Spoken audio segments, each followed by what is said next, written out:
Hey Groovers, God, it's been a while on this channel and Smooth Criminal.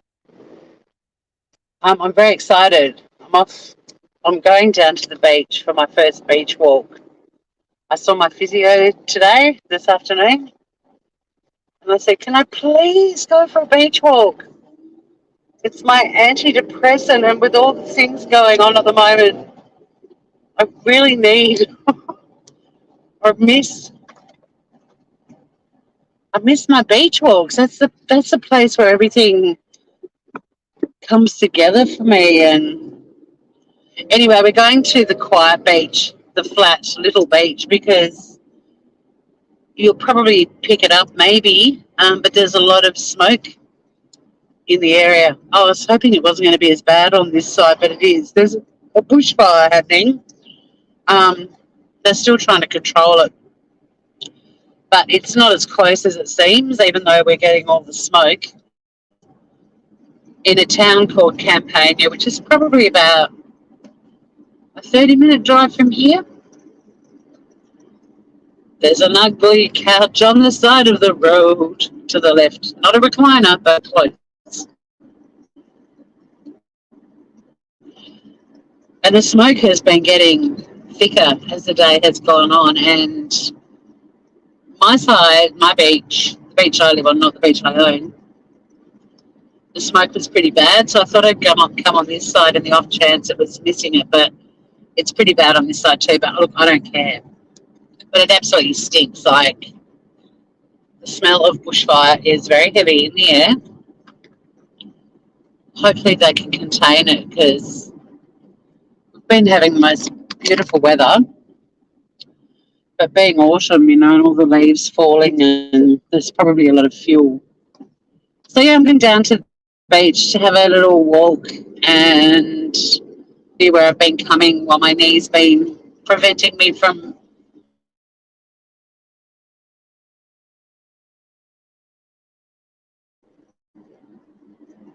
But I'm just so excited that I'm finally able to walk on the beach. I'm not allowed to take my shoes off yet, which sucks. But the little bench where I sit, I can actually put my feet in the sand, and I have been doing that. It's been lovely.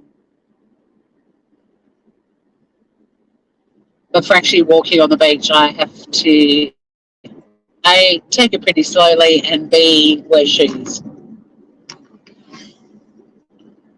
for now.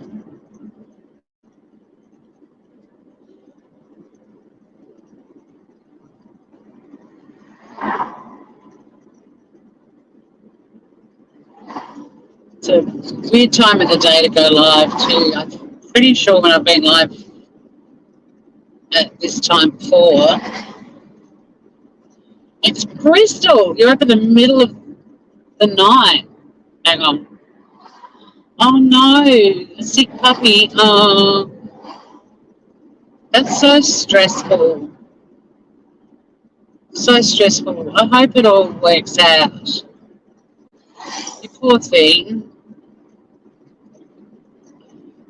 Well, at the very least, you'll get the start of a gorgeous sunset from me, which might make you feel good, Bristol.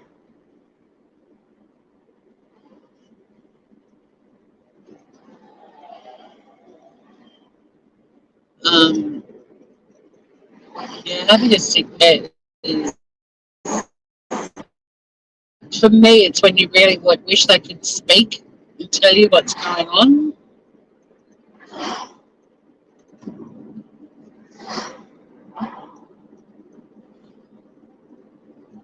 So I put up on Smooth Criminal, which was an error. I meant to put it up on this channel. Photos of the incredible Aurora Australis the other night. And then yesterday I was down here at my little thinking spot and got some amazing photos of the sunset. And then this morning, the sunrise, was amazing. And I got photos of that as well. So if tomorrow morning all of this smoke has disappeared and we're treated to an amazing sunrise, I think I'll go live.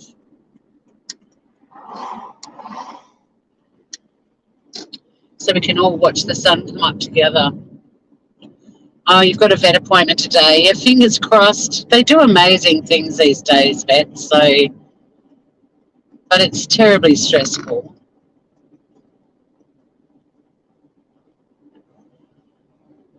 So just down here, it'll come into vision soon. The tree, there's a little bench under it that's made out of recycled plastic, and that's my little spot where I've been coming and just sitting on that bench and putting my toes in the sand, which has been very nice. But it's still not the same as actually, although that dude getting two of his old boys off the back of his ute and the special ramp. My sister's elderly dog has a ramp as well.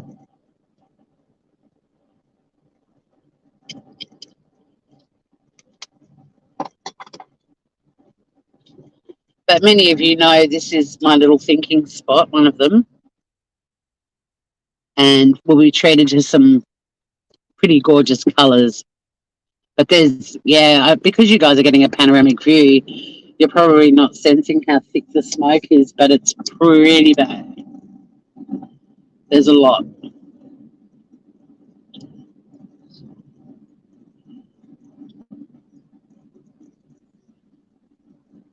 But I'm going to be able to walk on the sand. I'm so excited. It's high tide at the moment, so there's not actually a lot of sand to walk along, but there's enough. And there's a little sandbar. I might walk out onto that.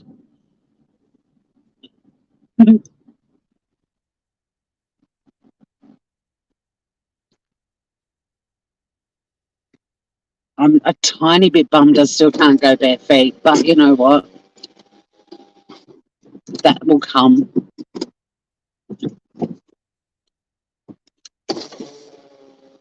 You're Heather, aren't you? Hi, I'm Nikki Hodgman's sister-in-law. And we were chatting about you because she was saying, Healthy Horizons and yoga, and I couldn't remember your name. Like she was describing you. Yeah. And then the penny dropped. So I just wanted to say, there you go. Yeah. How is she? She couldn't see her in a long Got back time. from Singapore now. Amazing. Yeah, which is awesome having them home. So I actually found I was going through because we moved office. So when I first started working at university, Nikki was my boss. Right. And that was like 2013, I think. And then I was cleaning out one of the drawers because we were relocating the other day. And I found all her old business cards. Oh, did you? They were still in the drawer from like 2013, her being still the manager of Ethics. So, yeah, it was quite funny. I was going to take a screenshot and send one to her. I forgot. Yeah, that was just funny that you popped up. And then I was still with Nick and we bumped into Bridie and we were chatting about the connection then. So, yeah. There you go. There you go. Thanks, sis. Oh, yeah.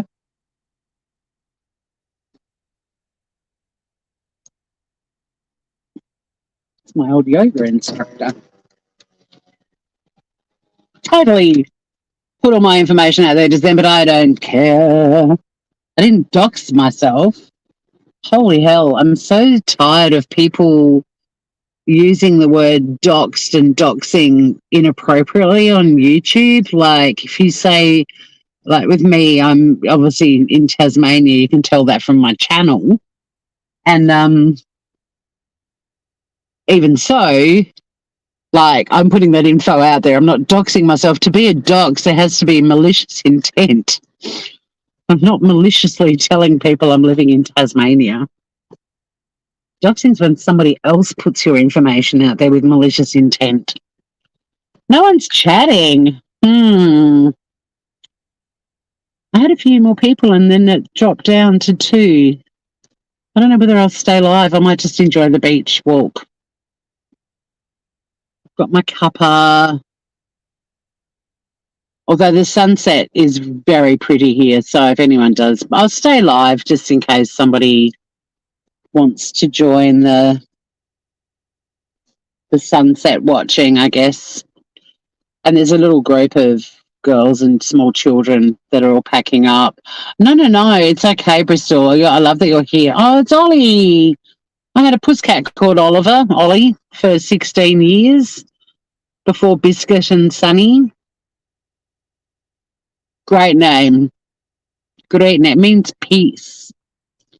And I have to say, my Oliver was a very chill little dude. So hard when they're sick and they're distressed and they don't know what's going on and you can't explain it or say things to make them feel better. Sending out positive vibes for little Ollie.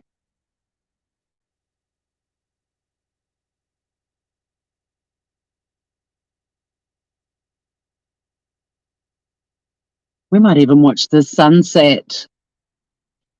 Oh, Oliver Queen. Oliver Queen.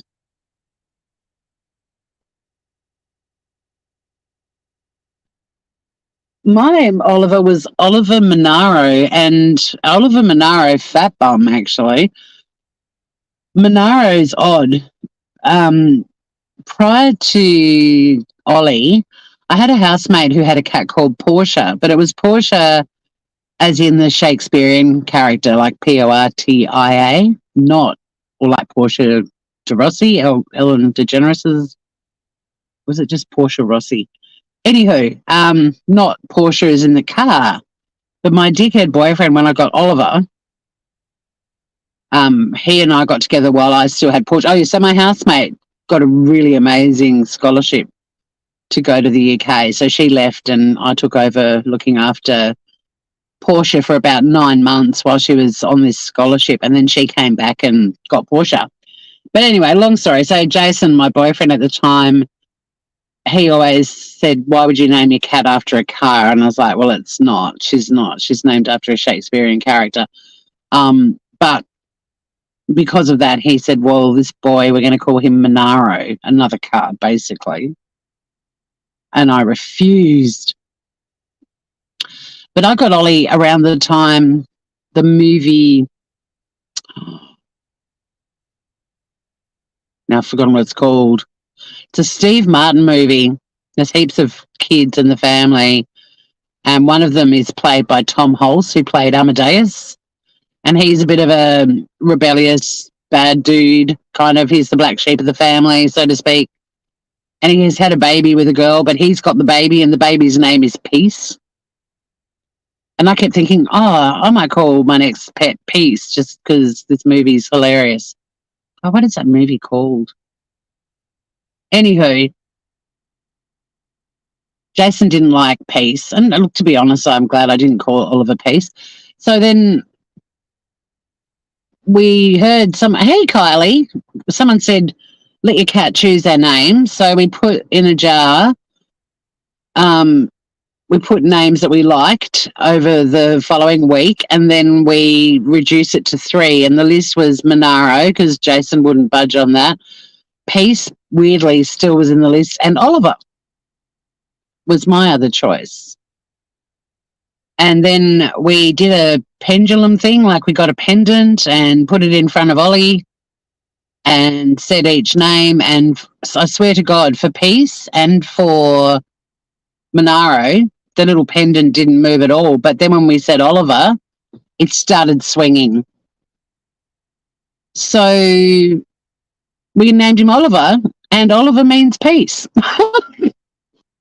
But unfortunately, he inherited Monaro as a middle name because I had to placate my dickhead boyfriend.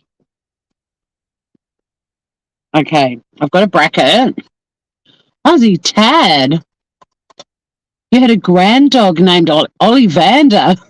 Cool. Ollivander. You're going to see a beautiful sunset, guys, so hang around. I mean, the sun doesn't fully set till about 7 p.m., but it disappears from this area fairly soon. I've got some great snaps yesterday. I have got a sweater, but I don't know if I'm going to need it. Or as we say in Australia, a wind cheater. Carly, you've got a cat called Oliver. Hey! I love my Oliver. I miss him so much.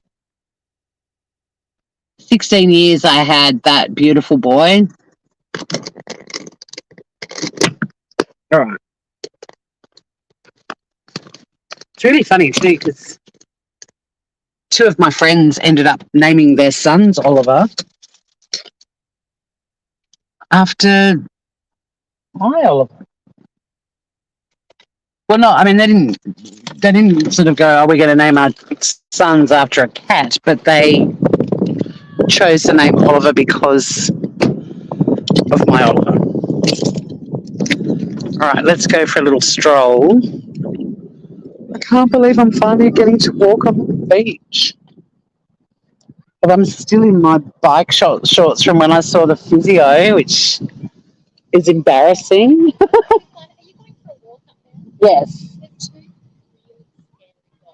Okay. I just saw him though. He's getting him off the back with a ram. Oh my gosh. I've got a dislocated knee, so I'm not going to be walking very far. Just make sure that Yeah. they're patched. We don't like the scary dogs. All right. Thanks, fella. See ya. Might have to sprint away from big dogs. Graham and Norland. I love people names on pets too. The knee's not great. Well, it's getting there. It's improved a lot. I mean, I'm allowed. This is my first beach walk since it happened on, what was it, the 30th of March? So, like, it's been nearly a month. And I haven't been able to walk on the beach. And I can't take my shoes off, but I'm supposed to walk on the hardest stand. And I can't read chat at the moment. I'm holding a coffee and the phone thing, but I'll check it in a minute. I'm not sure how far I'm going to walk. I'm just excited. I'm actually on a beach. On the quiet beach too. Apart from those children back there. It's usually very quiet.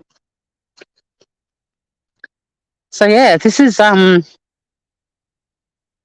this particular beach is called Oakines. I haven't got my dancing leg back though, no. I do bring you guys down here a bit. It's my thinking spot. Oh my God, that child is annoying. Finally get to be on the beach and have to deal with a squealer. I was going to say, oh, the serenity. And then,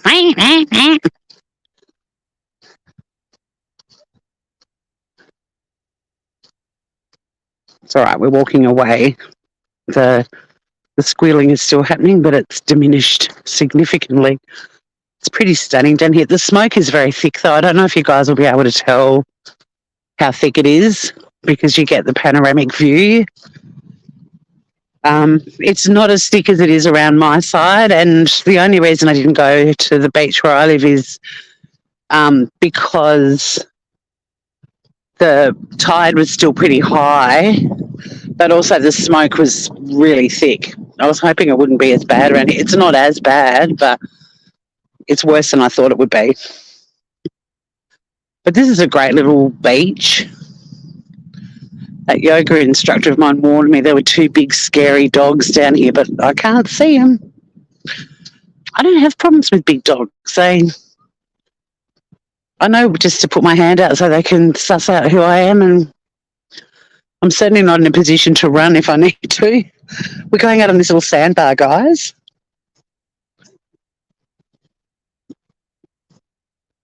I've got to do some videos of the aurora the other night. I was so proud of myself for finally getting photos of one. Look at me, I'm on a beach. I'm on a beach. I'm on a beach. I can read chat now too. Woohoo! The view's going well with Ollie's music. Oh, cute. Music relaxes living creatures, humans, animals, all of us. Aussie Tad, we are, you won't be able to see it very well, but straight ahead, like 12 o'clock, and it's hidden by a lot of smoke, is Mount Wellington. So I'm about, well, it takes me 35 minutes to get to town on a good run without any traffic, like heavy traffic. School's back this week, so the traffic's going to be yucky again. But yeah, it's about a 35-minute drive from Hobart. You've only been to Sandy Beijing, and Hobart Central. Yeah, so where I am is you drive north, not north, yeah, sort of north, out of Hobart as if you're heading up the east coast. And then you get to a little town called Sorell, which splits. One way is to go up to the east coast and the other way is to go down the Tasmanian Peninsula, the Tasman Peninsula. So you sort of go in a big loop like that. So we can look back across at Hobart, but you sort of have to go up and back down to come to where we are. But yeah, it's about a 35-minute drive. This is my sandbar.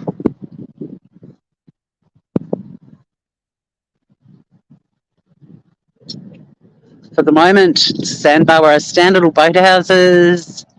And then over there, all the houses on the hill over there, that's the next coastal town. That's Lewisham. You went on the boat. Did you go in the posh pit, though? That's the real question. Because the posh pit's great fun. Your hubby did his knee last month. Bilateral meniscus rubber. Yeah, my meniscus is part of the problem. But, I've been doing my exercises and I've been obeying my physio telling me not to go for a walk on the beach. Got a little seaplane up here. Is it in the shot? It's like right there. Why can't I see it on my screen? Can you guys see the seaplane? You should be able to hear it. So weird. It might be showing. I'm wearing reading glasses, so I can't really see much on the screen. But yeah, there's a seaplane right there. It's all happening.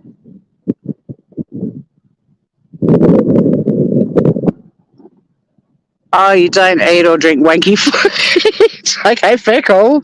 It really is good for the drinkers. You get a lot in.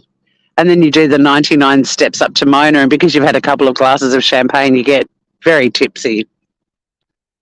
You heard the seaplane? Oh, good, Kylie. God, it's fun. It's actually doing a loop. I posted the Aurora photos I took in a local community group, and I made a point because one of the first shots I got before I'd worked out the focus on my camera on my phone, I got a shot with the plane flying through the shot, and it looked amazing because it was on a slow shutter speed, so it was like a diagonal row of dots. So the next time a plane flew over, I deliberately tried to take a photo which would include the plane. And this time around, because it was focused, it was still a line of, I reckon this seaplane's coming into land. Oh, no. Oh, maybe. It's coming right down. If it's not landing, it's going to crash. Can you guys see it? Why can't I see the plane on my screen? It's landing. Here we go.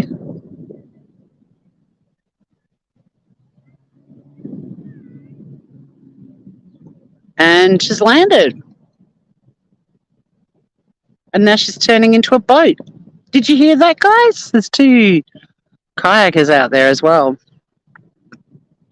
Where the line is, where the sunset is, the plane, it's just slammed its brakes on. I was going to say it's about to go across that line where the sun is. Why didn't it show up on my screen? It's like super plane. Oh, I can't stand perfumes either. I've had to do that too. Look at these guys. I don't know if you can see, but the first kayaker, it looks like he's walking on water. He's hopped out of his kayak because there's a huge sandbar like where I'm standing. This sandbar goes right out. You can probably, again, it's too panoramic for you guys, but the sandbar's exposed out there and there's about 10 birds on it. But right in front of it is a kayaker and he ran aground on the sandbar, so he's got out and he's walking his kayak along the sandbar. The plane's now just to the my left of the where the sun is reflecting on the water. Its engine's still going. How did that not show up on the screen? Like, I'm looking straight at it. It's just sitting out there, just humming away. It's like it was invisible.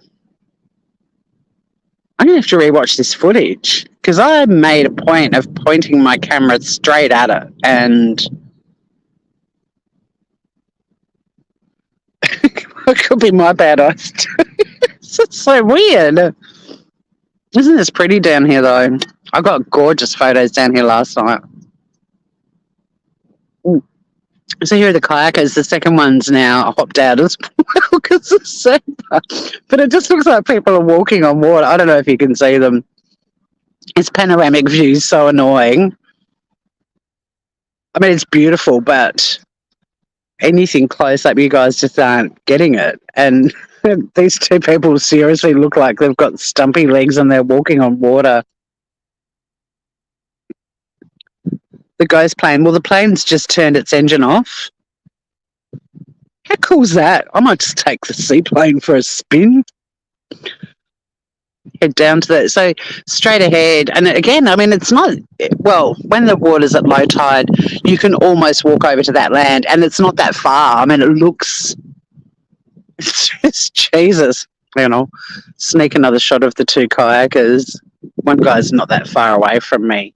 You should be able to see him now. He's right in the middle of the screen. And the other one's just behind him. On the seaplane, I wonder if they've just like decided to go and have a wine and some cheese and bickies on the sand dunes at the back of 7 Mile Beach.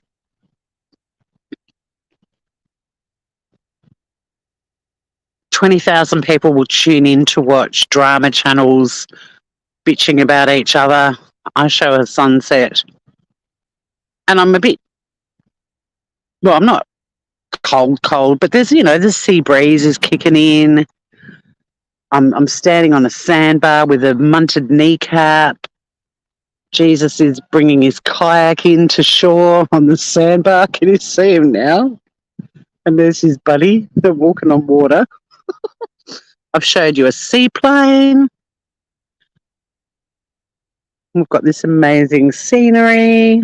The sun is there, and I don't know if you'll be able to see it because nothing else is showing up and you'll think I'm a bullshitter, but there's a crescent moon at 12 o'clock for me. Again, panorama just kills all the close-ups. There's the other Jesus coming through here now. She's walking on water. But yeah, 6 people get to enjoy this. But if I was bitching about somebody on YouTube, there'd be 600 people. Oh, there's a crane. Oh, so back to the Aurora photo. So yeah, I got a second photo deliberately of a plane coming in because the first one looked so cool just out of focus. And I posted these photos, some of them, in the local community group and also a local or a Tasmanian Aurora page. And there's some two, yeah, back to the sunset. And there's a man that said, oh, is that the X-Link satellite? And I was like, no, it's a plane. And this other guy's come on underneath my comment saying, well, I think you're right, David. That is definitely the Super X-Link or whatever the frigate's called satellite because we took photos of it in Western Australia and the photos are exactly the same and it looks like a bus. And I'm like, dude, I specifically waited to get a photo of the plane. I think the tide's actually coming in. I think my little sandbar, oh, look, surf's up. Yes, I've got this dude basically telling, I'm just going to go back a few feet. I could end up being stuck out here because that side and that side might connect. And yeah, I can't run. And yes, I've got this guy basically saying to this other dude that I'm wrong. And it's definitely this bloody SpaceLink satellite or whatever it's called. And I'm like, dude, it's a plane. We watched it fly across the screen. Unbelievable. I love people telling someone who actually knows all the facts about the photo that they're wrong. I mean, look, if there'd been a satellite I could have taken a photo of, you bet I would have had a crack at it. But it's definitely a plane. It is beautiful. Oh, I saw a notification about that. Her sister's name's Summer, right? Because I also saw that Summer needs a lot of prayers. So I'm taking from that she's not having a great time with everything that's gone on with her sister. I'll definitely have a listen to it. You had an argument last week about your friend's orbs that were dust in the wind. Did she think they were dull? How do you think? Did your friend think it was dust in the wind, or did you? Mel sees orbs around me all the time. Summer shiflet. Oh, that's a shiflet. That's a name. You get called shitlet a lot, I reckon, with a name like that. Shiflet.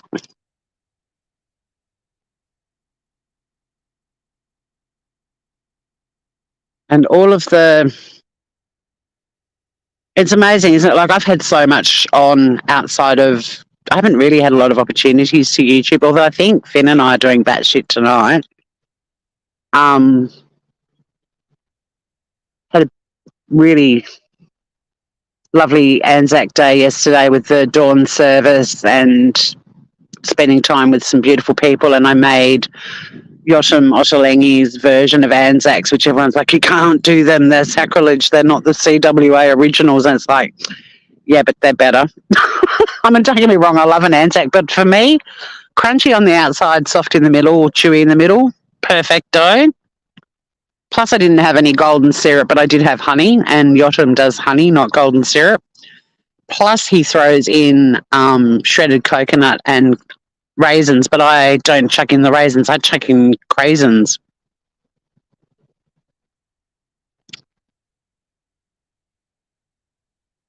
Lauren did a great interview with Laura's cousin.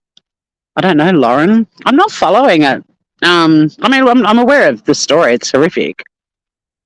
But there's so many channels covering it. It's kind of like, well, why would I? I have got plans. I'm always thinking about my channels and what I want to do with them. And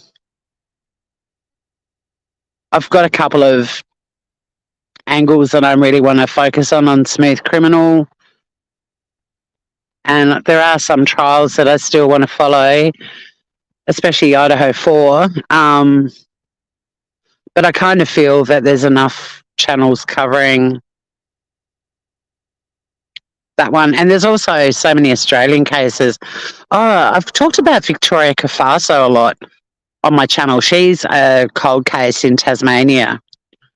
And 60 Minutes did a story the other day or the other night on the doctor who they think murdered her. And I was going to take you guys up the east coast to Beaumaris Beach where she was killed. It's a story that's really stuck with me. I think being called Victoria as well. I don't know. But also she was a traveller and young traveller, and she'd only been in Tassie for like 5 days when she was brutally murdered on this beach. And then 60 Minutes did this expose on this doctor. Yeah, rum and milk, it's disgusting, isn't it? Hidden True Crime. I don't think I know her. I'll check that one out too, Ozzy. Thank you. Always keen for recommendations from you guys because we are discerning YouTube consumers. The sun is setting. The wind is getting cold now. I'm in bike shorts because, do do you know what? Like, whenever I go to my physio, I wear bike shorts just because it's easier for her to see my knee and if she needs to strap it a different way or whatever. And I'm always like, just go to the physio and then go home and get changed before you go out and about and do other things. And of course, I bumped into my nephew's girlfriend today in my bike shorts, and then I just bumped into my yoga instructor in my bike shorts. Everyone's looking at me like I'm, is stuck in the 80s with my scrunchie in my hair and my bike shorts on and my big baggy T-shirt. Oh, I know who they are. I know who they are. Yeah, but rum and milk, we didn't. We had cups of tea or coffee with Anzacs after our service, which was very respectable. And it was at the Okines Beach Memorial. There's a memorial down there for war veterans, and the ladies of the Okines Community House had crocheted and knitted poppies, and they're gorgeous. We all got given a knitted one. So, yeah, I managed to avoid the rum and milk for probably the first Anzac Day of my life. No, I know exactly who you're talking about. They're fantastic. I'm so far out I'm in. It's just like, when you go, oh, look, I'm just running down to the corner store to get some milk. Who cares that I'm in my jammies and Ugg boots? No one's going to see me. And then you bump into like 30 people including an ex-boyfriend. Look, don't get me wrong. I think I'm rocking the bike shorts. It's more that people are looking at me like I'm actually choosing to be out in public in them.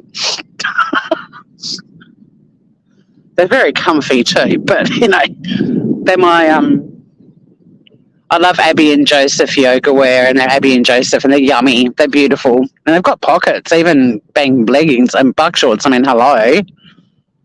Perfect. Got my keys in there right now.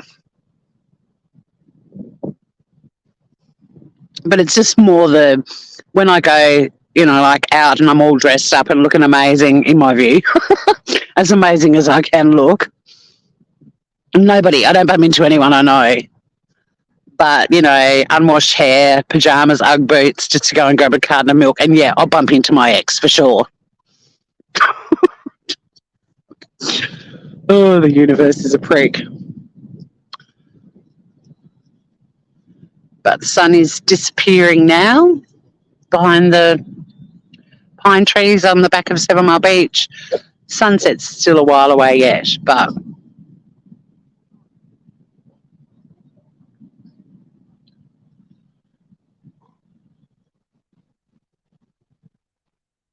they kind of were big scary dogs. They are on leash, but they're fully sussing me out. Oh, you live in Jade and Leslietown. I know where you are. Brand of champagne, minus 1 letter.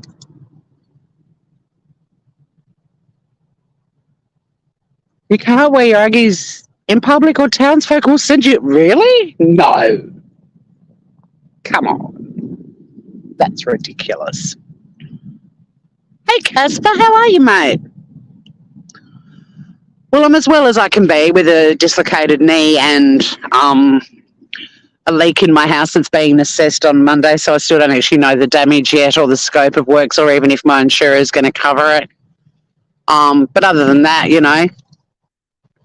we're doing all right. Those dogs were kind of scary. They were like really big, overweight staffies. I love staffies, but you know how staffies are little? These were like wombat size. Would you show your son for pagans and locals? I know. Street talk was terrible. It was like they just sent Sam out to find the roughest people and people with disabilities. I mean, it was a funny concept, and then they just exploited unfortunate people, and it changed significantly. But yeah, that dude's dogs, they were big boys. They weren't little tiny staffies at all. I know why my former yoga instructor gave me a word of warning about them. They are big. Yeah, or intellectually disabled, exactly. Oh, Kylie, no. Covered in baby vomit. To melt into the ground. It was horrible. But then, I kind of feel the same way about a lot of the stuff that goes on YouTube. I think, I think that sort of drama scene where they all just, my sandbar's shrinking again. Hang on. He's loading his boys up onto the back of the ute now, so we'll be right. But yeah, I mean, all the drama channels and the amount of focus they put on particular creators and how that must impact your mental health. I mean, I got a couple of snarky comments on 2 different videos last week, and it just makes me question. It's like, why? Who are you? Like, you've never come into my chat, you've never participated on my channel, and then you feel the first time you're going to engage with me is just to write this scathing, snarky essay about me and how you feel about me. And it's, I mean, I'm not going to fall apart because of that. It's a part of, you put yourself out there, you're open to criticism, but it's more me just questioning what's wrong with people. Like, how is that your decision about how you're going to engage with me for the first time? What is it that made you think, rather than just try to start a discussion between 2 adults, that just to come in and be vile was the way to go? And, and when that happened, I mean, some of these creators, and don't get me wrong, I'm not absolving them of guilt or anything like that, but over the last 5 years, I've seen plenty of creators that have just copped so much abuse online, and not all of them, I think, have deserved the amount or the persistent campaigns about them. And then I think, that we see the decline of many YouTubers, and then they kind of delight in that person's downfall, and that they exploit these sort of now broken people. And it's just kind of like, crows just attacking a carcass. Or we ran into my husband's ex at a 21st after our wedding, so I was in white with confetti in my hair. He wasn't impressed.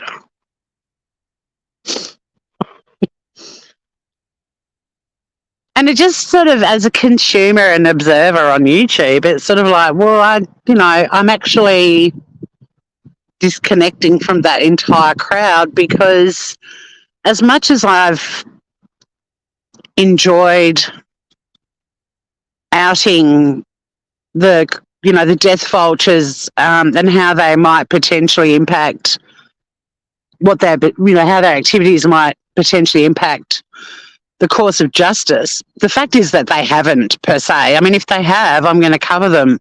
I want to start looking at cases that are already out there where social media has interfered with the course of justice, because I think it's what I'm passionate about when I'm not on YouTube, but I think it would be refreshing for some people who might actually want to hear about some cases and just the serious ramifications of this sort of behaviour, rather than I mean, don't get me wrong, I really enjoy reacting to people like Jonathan Lee Richards. It's just a never-ending source of comedy as far as I'm concerned. And I may still do it from time to time when I need a laugh. But there's also heaps of other channels that are doing that very thing and nothing else. And I kind of always try to see a point of difference and focus in on that. And I feel that I'm diluting the passion I have for this area of law that's forever evolving and developing as we speak. I need to get off this sandbar because this wind is getting really cold, but I'll go and sit on the bench. So I got to have my little baby walk on the sand, not bare feet yet, but so far so good. My knee hasn't been playing up too much. Yeah, I think so too, Ozzy. Although now that I've said it, watch somebody crank up a channel in 5 minutes and do it. But hopefully coming from a legal perspective might make it interesting too. You know, because I can talk about how I would have taken advantage of people like Bullhorn Betty to have witnesses discredited and all sorts of things when I was a defence lawyer. People like Bullhorn Betty were, well, they would have been a defence lawyer's wet dream in many respects because, you know, anyone interfering with the course of justice, if it helps reduce the amount of evidence against your client. But the second point is, do I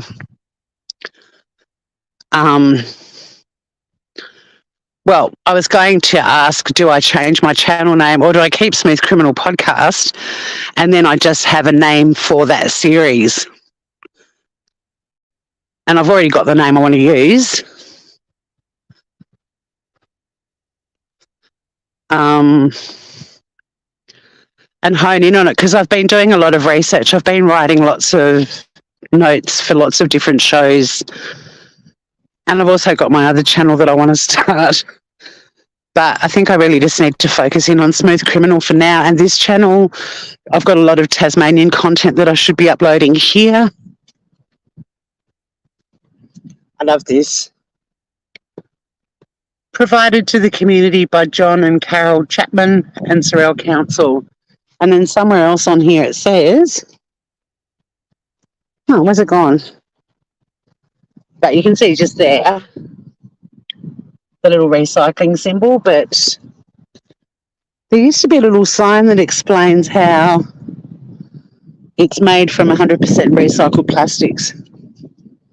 Very durable.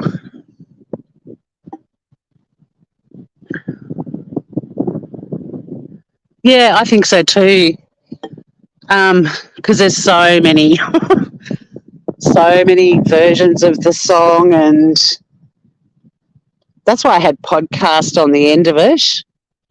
And yeah, the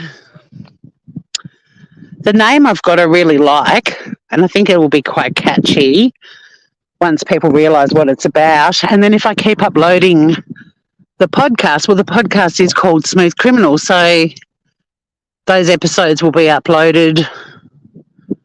I hope this yacht knows about the sandbar. You probably can't see the yacht. You're like, there's a yacht. You found me by chance when I covered it. Yeah, that story has continued to unravel. The only reason I haven't really, I had plans to go back and talk about that again, but there were lots of really severe, like serious warnings about people sharing footage because a video was released of them on the night, and I read into sort of exactly what they were trying to stop, and it was going to be very difficult to do a follow-up unless I just did a really simple little video. Because even alive, I wouldn't have been able to interact with people because some of the questions may have led me to saying more than I should have. So I'm kind of, with that one, I've just got it noted to keep an eye on the official inquiry into it. But I'm trying to also write an episode using my new channel name on it to show how far media are going now to inform people about not just minding what they do on social media, but pointing out the severity of people completely compromising a case by doing or saying the wrong thing.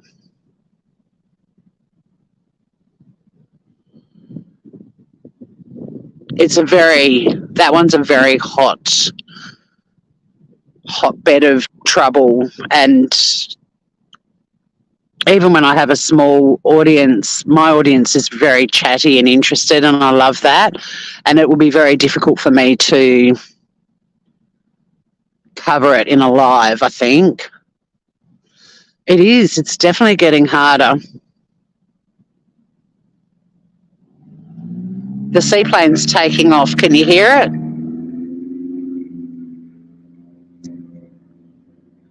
Hey, Joey. Well, I'm back on the baby beach. I'm on the little beach that doesn't have any surf. There's a seaplane taking off at the moment, though.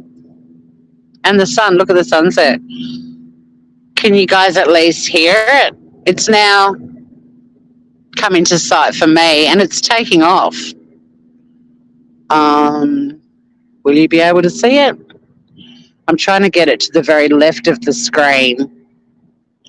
I think the sun is stopping you guys from seeing it. That beam of which is unfortunate. But anyway, there she goes.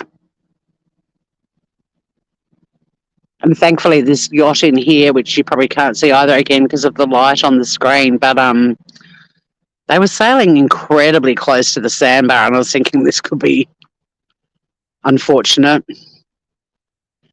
Pixar, it didn't happen. Somebody screenshot it, and then, I mean, the sun doesn't have that much, like, with the naked eye, there isn't that big semicircle of light, and that's right where the plane is. And if I turn my camera, it's heading, I mean, it's there. I'm looking straight at the bloody thing. This is like the other night with the aurora.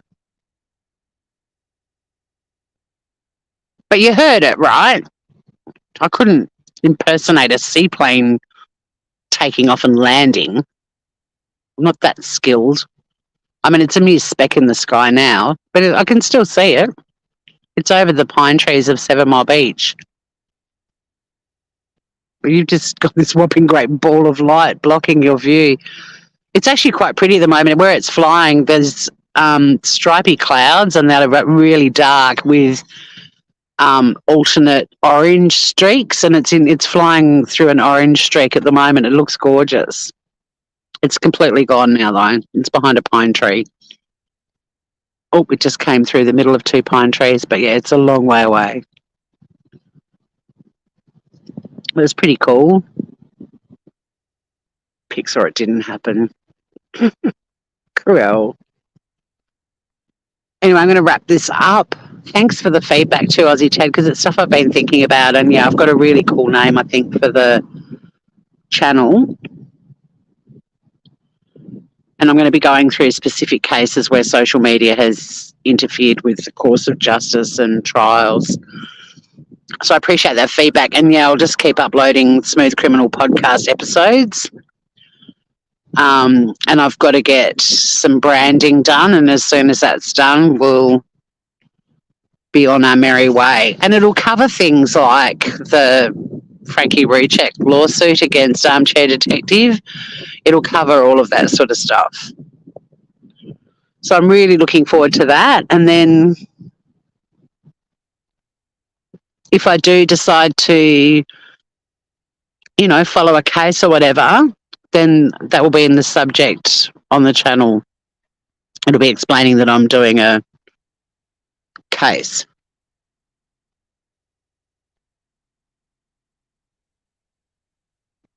Thanks, Aussie Tad. That'd be awesome. Start with Brian. Well, I will be covering him. I mean, he's been covered quite extensively, as you know, already on my channel and the social media impact, but he's not the only one. And when that preliminary hearing happens, every man and his dog on YouTube is going to cover it, which is fine. But at the end of the day, it's not the trial, and all it's going to show is probable cause, which the affidavit's already shown, and you know the prosecution aren't going to. Well, it's not a win or lose thing, but they will succeed on the preliminary hearing. I mean, where I'm interested is whether they choose to call Dylan. I hope they don't. I hope they don't put her through testifying twice. So there are some aspects to it that are pretty interesting, but there's a mountain of cases that have already been interfered with by social media, and I think chatting about them is going to be really interesting. I think you guys will enjoy it, and hopefully we'll attract some people who are looking for that angle on YouTube as well. But I've got the shivers. I'm going to end this live, take in the last of... All right. There's a Pacific gull flying just above the water. In fact, there's another one. They too, like the seaplane, are proving to be invisible. They've both just landed on a pole right in front of me. I'm going to end this live and I'm going to take a photo of it just for you, Aussie Tad. Thanks for hanging out with me, Grievers. Very excited about my tiny little beach walk out onto the sandbar, and I'll see you all again very soon. Stay groovy, everyone. Love ya. Bye.